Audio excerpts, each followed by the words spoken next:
Hey everybody. Okay, so what I wanted to talk to you about today, sorry for looking up, I'm just making sure that the thing is filming. Basically, I just came back from a run and I am just starting to train myself to run. Now, I know a lot of people have been runners for their entire lives. For me, the only time I ran is if someone was chasing me, and usually only if it appeared that they had a sharp object in their hand.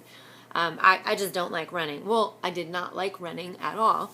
And then my daughter's school sent home this thing about this race that they do here called the Crescent City Fall Classic, I believe, which is a 5K.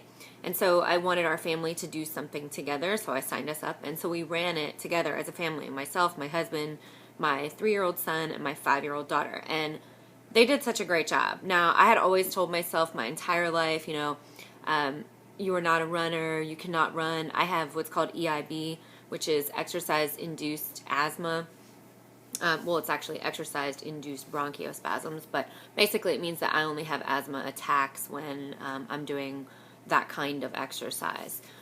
So, and I can regulate it with an inhaler, but it's still pretty bad, and running was just never something that was a priority for me, so I guess I just never really tried to make it work.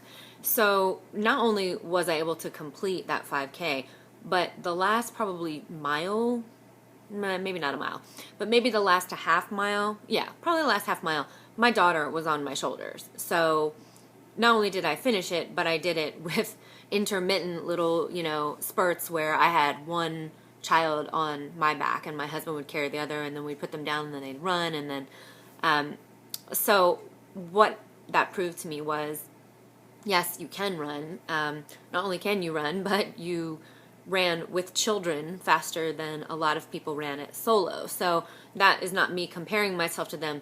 That was me realizing that something that I had told myself for 20 years was completely false.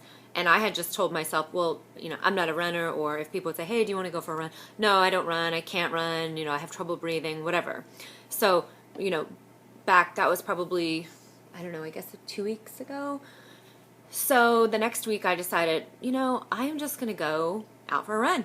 And I have been that person that my whole life I'll see, people running. But of course, I'm especially motivated when I see, other females running. And I think it's so motivating. I wish I could be them and out there and running and enjoying the sunshine and the fresh air and all of that. But, I just told myself that was just not an option for me. That was not an earthquake. By the way, I just hit the table with my hand.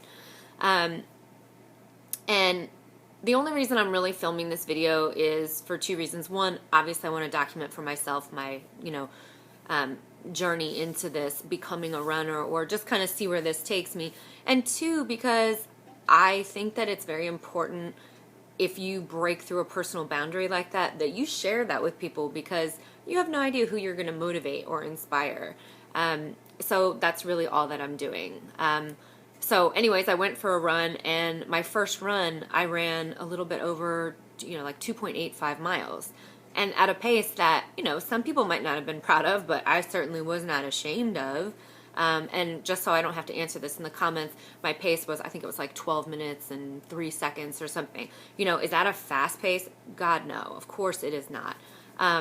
But for someone who's told themselves that they cannot run, yeah, that's just the fact that you could run that distance was impressive. So, I would run for 5 or 6 minutes and then walk for 90 seconds. And I had the little Gym Boss timer in my hand, so it was telling me every minute as it clicked off. I think as I progress as a runner, that might be a little bit frustrating, or just being interrupted like that all the time. But right now, for me, that was very, very motivating, just getting from 1 minute to the next. So 2 days later, I went for another run, and I had told myself, if I can make it from where I live to the big city park by the end of November 2014, I will be elated. And on my second run, I was able to do it. And it was 4.65 miles, I think, round trip. So, and keeping the same pace.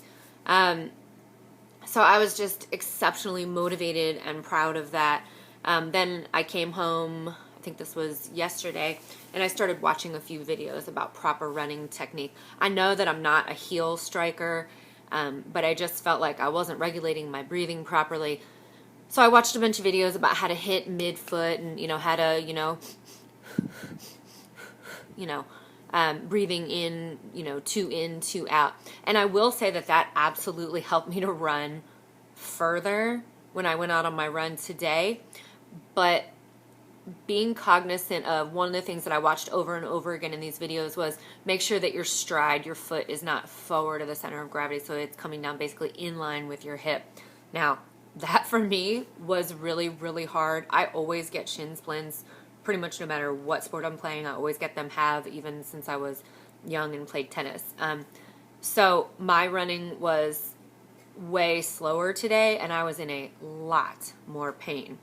But I would rather learn how to run properly from the beginning and run a little bit slower than run faster but, have terrible form, because I would love to be able to do, it's been on my bucket list forever, want to do a marathon before I'm 50 or whatever. So anyways, that's it. I just thought I'd share, and I'll keep you up to speed. I definitely watched this interesting video on YouTube, and I had never seen it before, so I'll mention it. And if I can find the link, I will put it in the description box below. But they were using a rolling pin instead of a foam roller to work out their muscles before they started their run. Now, I have a foam roller, but me personally, I just kind of feel like it's a pain in the rear to pull it out, and it's very painful to me, like rolling my body on. I don't really enjoy that process at all, and I'm sure, and excuse the nails, they are terrible.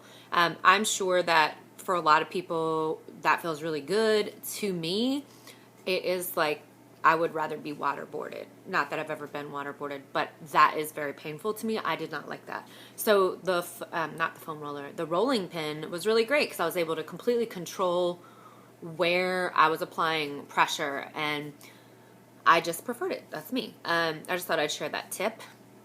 And in the next, basically month, I'm going to be just kind of talking about, how that running is progressing, and documenting some of the DIY projects that I'm doing around the house. Today, I'm going to paint. I'm going to make some DIY chalk paint, and I'm going to overdo my dining room set.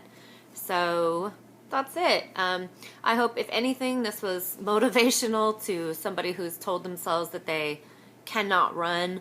All I can say is, again, 20 years, I believe that. And nobody told me that I could not run. It was not like the running police came to the door and said that. No, I told me, you cannot run. That was not true. So if you believe that to be true, you owe it to yourself to put your running shoes on and go outside and see if that is actually true. Run 1 minute, walk 1 minute. Run 1 minute, walk 1 minute. It wasn't even really about the running for me. It was about breaking through this prison that I had told myself that was a lifestyle and a life activity that was off limits to me. And the only person that was standing in my way was me. So hope you find that motivational. I will be back this week with some DIY projects and updates on running. So if anybody has tips for people that are starting to run, learning to run, that would be me. I would love to hear them, as far as, shoes that you prefer, or things that you use to avoid shin splints, or anything like that. Even what you think as far as is the best workout equipment for running, because I have tons of stuff for yoga and weightlifting and all of that, but of course, each sport requires its own. Well, that's not fair. You can work out in anything, but I feel like the performance is better if you're wearing the proper gear. So, like when I'm running in my Under Armour weightlifting pants, I feel like, not to be crass, like my butt is always trying to, climb out of them. I just don't feel like they stay in place. They're not meant for that activity. So I'm looking into, I think it's Lorna Jane and Nike, and I think it's called Lululemon, for running. So if you have any personal favorites or things that I don't know about, which would be pretty much anything to do with running, because I don't know anything about running right now, I would love to hear it. So I hope you have a great day, and I will talk to you later. Bye, guys.